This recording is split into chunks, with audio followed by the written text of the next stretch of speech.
Tervetuloa teille kaikille katsojille minun ensimmäiseen videoon. Ja minä näytän tässä videossa, kuinka poistaa viruksen. Et eka tänne. Täytyy olla Malware. Se on antivirusohjelma, ja se laitetaan täältä. Laitan sen, miten se laitetaan. Joo. Teidän kannattaa sitten seurata näitä neuvoja, niin sitten saatte sen ihan ensimmäiseksi tänne. Malware. Antivirus. Sitten täällä tossa malwarebytes.com.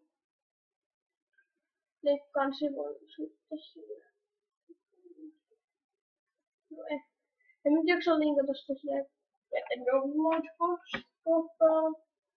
Sitten otatte taas tätä download. Sitten se laitetaan tänne alas. Joo. Oi, mut nyt me laitaisiin. Sitten täällä. Sitten te avaatte sen.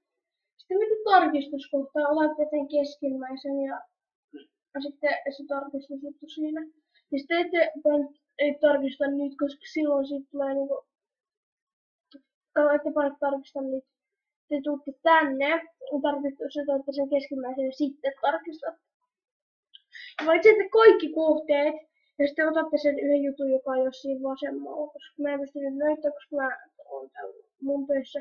Siinä voi kestää tuvia, jos otatte kaikki. Kato, mulla on oikeastaan jo 7 tuntia tässä.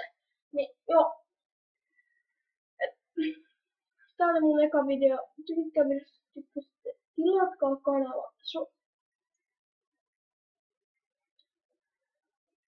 Joo. Siis. Joo. Moikka teille.